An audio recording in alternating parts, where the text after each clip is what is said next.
لیکن سب سے پہلے میں اپنے اندر کی گندگی کو صاف کروں گا۔ اور یہ ایپیسوڈ یہاں ختم ہو جاتا ہے۔ Story of Sultan Jalal Uddin Muhammad Khwarazm Shah part 23۔ Alauddin محمد خوارزم شاہ نے پہلی شکست کے بعد شمال مغرب کا رخ کیا اور سیہوں کے کنارے پر پاؤ ڈال کر جنوب کے شہروں سے افواج کی آمد کا انتظار کرنے لگا۔ فوقن کی فتح کے بعد چنگیز خان نے دریائے سیہوں کے ساتھ ساتھ شمال مغرب کا رخ کرنے کی بجائے اپنی افواج کا بڑا حصہ جنوب کی طرف منتقل کر دیا اور اس محاذ سے خوارزم شاہ کی توجہ ہٹانے کے لیے اپنے 2 بیٹوں کو شمال میں ترکی کی طرف روانہ کر دیا۔ خوارزم شاہ نے اپنے خیال کے مطابق چنگیز خان کے بیٹوں کو دریائے سیہوں کے کنارے ایک فیصلہ کن شکست دینے کے لیے زبردست تیاریاں کر رہا تھا، لیکن اچانک اسے یہ خبر ملی کہ چنگیز خان کی فوج جنوب مشرق سے دریائے جیجو کے ساتھ ساتھ سمرقند اور بخارا کا رخ کر رہی ہے۔ محمد شاہ کو ایک طرف اپنی سلطنت کے 2 مضبوط ترین قلعوں کے چھن جانے کا خدشہ پیدا ہوا اور دوسری طرف یہ فکر دامن گیر ہوئی کہ اگر تاتاری ان 2 شہروں پر قابض ہو گئے تو دریائے جیجو کے کنارے جھیل ارال تک اس کے باقی تمام مورچوں پر آسانی سے قابض ہو جائیں گے اور جنوب میں اس کی رسد و کمک کے تمام راستے کٹ جائیں گے۔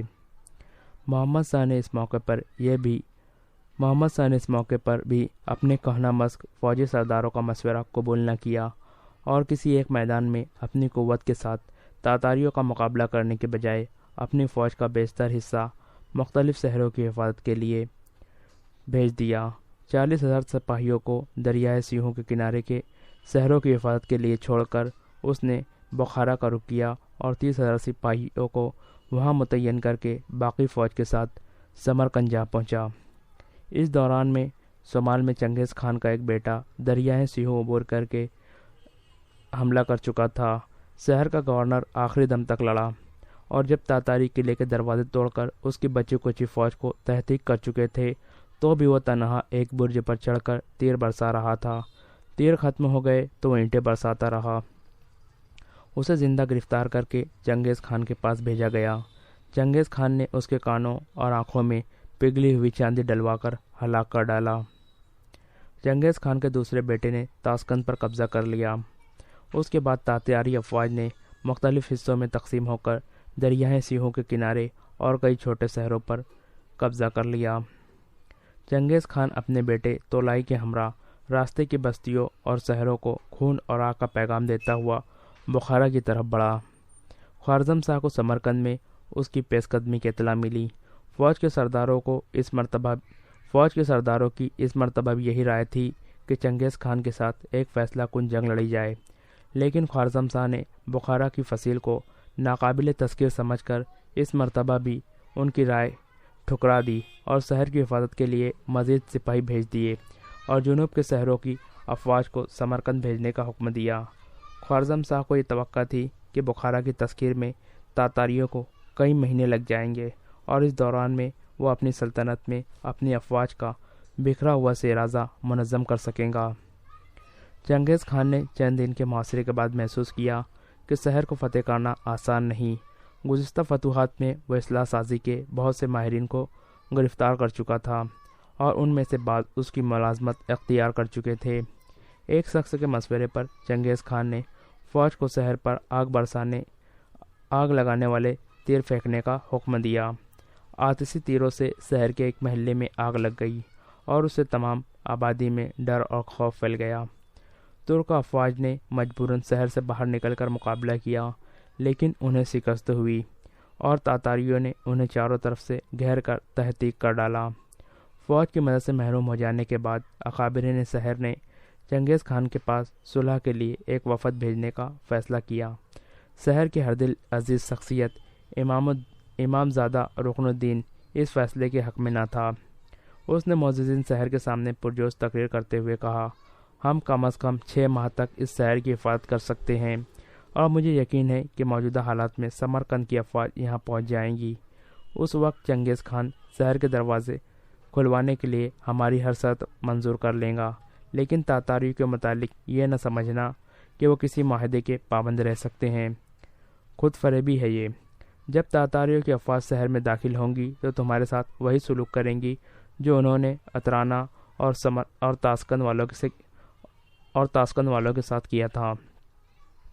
امام زادہ رکن الدین کی آواز صد بسحر ثابت ہوئی۔ اکابرین شہر کے وفد نے چنگیز خان سے ملاقات کے بعد اہل شہر کو یہ خوشخبری سنائی کہ تمہاری جانیں، تمہاری جائیدادیں اور تمہاری عزت محفوظ ہے۔ شہر کا نیا حاکم بھی مسلمان ہوگا۔ شہر کے دروازے کھل گئے۔ رکن الدین نے درست کہا تھا۔ اہل بخارا وحشت اور بربریت کا طوفان اپنی آنکھوں سے دیکھ رہے تھے۔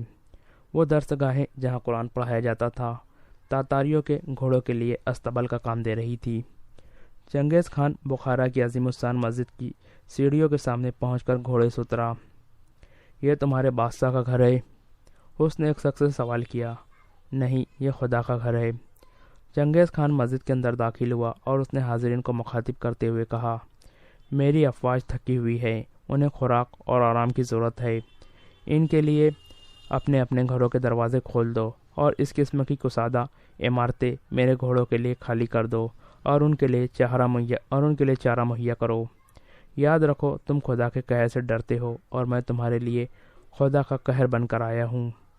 چنگیز خان نے ایک مترجم کو اپنا مفہوم بیان کرنے کے لیے کہا اور مسجد سے باہر نکل آیا۔ یہ تمہید تھی۔ اس کے بعد اہل بخارا نے جو کچھ دیکھا وہ ان کی توقع سے کہیں زیادہ تھا۔ رات کے وقت مردوں کو اپنے گھروں میں گھسنے کی اجازت نہ تھی اور وہ گلیوں، چوراہوں اور سڑکوں پر کھڑے اپنے مکانوں کے اندر تاتاریوں کے وحشیانہ کہے اور عورتوں کی جگردوز چیخیں سن رہے تھے۔ اگر کسی کی غیرت جوش مارتی اور وہ اپنے گھر میں گھسنے کی کوشش کرتا تو تاتاری پہرے داروں کی تلواریں اسے خاک و خون میں لٹا دیتی۔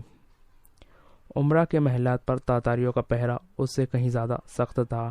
انہیں طرح طرح کی جسمانی اذیتیں